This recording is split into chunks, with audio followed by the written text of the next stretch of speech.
Bonjour à toutes et à tous, j'espère que vous avez passé un agréable week-end. Comme chaque lundi, je viens vous parler aujourd'hui non seulement d'actualité, mais également de ce qu'elle nous dit, cette actualité, sur l'avenir de notre pays. Depuis ce week-end, une information majeure fait le tour des réseaux sociaux, mettant ainsi fin à un vrai faux suspense. Le président de la République, Brice Clotaire Oligui Nguema, a annoncé lui-même la création de sa propre formation politique, avec une première grande réunion prévue pour le 28 juin à Libreville. À première vue, cela peut paraître anodin, mais à y regarder de plus près, c'est l'histoire politique de notre pays qui semble bégayer.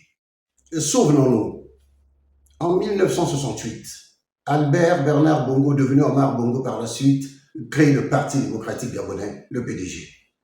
Dans la foulée, tous les autres partis politiques sont dissous sur la base d'une argumentation totalement spécieuse. Le multipartisme divise, il alimente les tensions ethniques, il menace la stabilité. Résultat, un parti unique voit le jour et règne en maître absolu pendant plus de 20 ans sur la vie politique du pays, jusqu'à son explosion ou du moins sa disparition en 1990 à la faveur de la conférence nationale. Et voilà que 57 ans plus tard, le scénario se répète. Le président à peine élu décide de lancer son propre mouvement politique. En parallèle, son gouvernement présente une nouvelle loi sur les partis politiques tellement restrictive que cela rendra quasiment impossible le maintien ou la création d'autres partis politiques. La coïncidence, si l'on peut parler de coïncidence, est troublante. Quant à la stratégie, elle est très limpide. On resserre de manière drastique les conditions de création ou même tout simplement d'existence des partis politiques.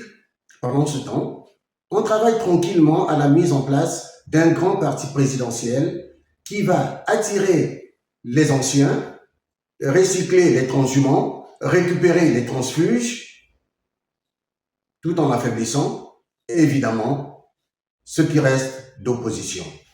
Nous sommes donc là, tout simplement, en train de nous acheminer vers une situation déjà vécue, avec un président de la République qui est en même temps chef de l'État, chef du gouvernement, chef de la majorité et, en creux, chef de l'opposition.